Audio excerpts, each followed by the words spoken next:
Bonjour. Bonjour. Alors vous, si je ne me trompe pas, c'est du miel. C'est ça, tout à fait. Du miel et de la gelée royale. D'où vient-il ce beau miel? De l'Hérault. Ah, je suis basé à côté de l'Odève, au pied du Cos du Larzac, en fait. Et je transhume mes ruches sur un rayon parfois assez important. Je peux partir en Ariège, par exemple, pour produire le miel d'acacia, dans la Drôme pour la lavande. Et après, on fait miel de crue dans nos secteurs.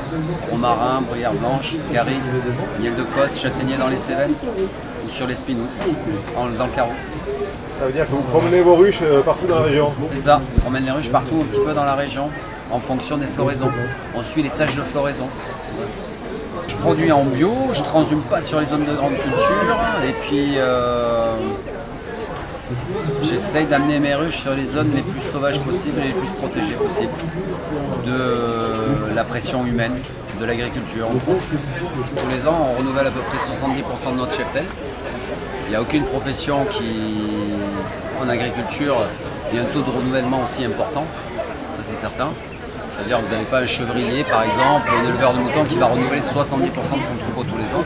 Nous par contre on est obligé parce que nos abeilles ont une durée de vie de plus en plus courte à cause de la pression environnementale, notamment le changement climatique et puis ensuite la pression agricole intensive avec les pesticides, insecticides qui nous posent beaucoup de problèmes. Cette année on a un miel de bruyère, bruyère Erika, bruyère cendrée. Bruyère rose aussi qu'on appelle, qui fleurit au mois de juillet. On récolte en fait début août. Voilà.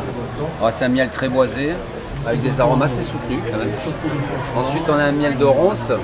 Cette année j'ai fait un peu malgré moi parce qu'en fait la zone où j'amène ces ruches là, qui s'appelle le cirque de l'abeille, qui porte bien son nom. Normalement j'ai fait un miel tout fer en grande quantité, cette année dû à la sécheresse.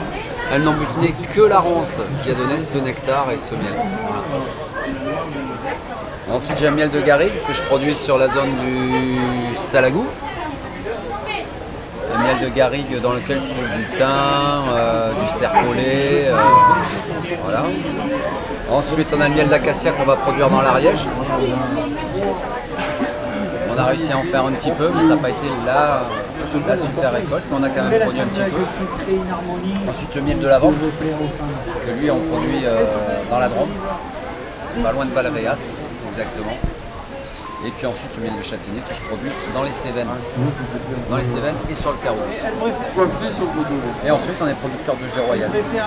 La gelée royale qui est une grosse partie de notre activité sur l'exploitation puisqu'on y passe en moyenne à peu près 3 jours par semaine. Et bon voilà, c'est une production très spécifique, assez technique. Et on est quasiment les seuls producteurs de gelée dans le département. Voilà.